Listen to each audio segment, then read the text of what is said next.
भूत दोन्ही निश्चित मानिला।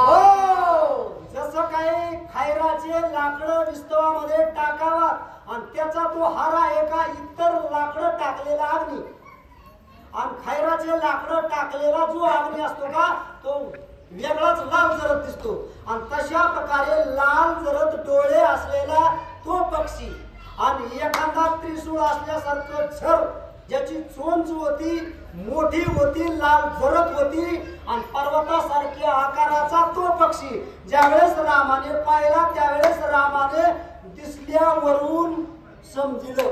लोक दिसल्यावरून समजितात पण तो गैरसमज असतो।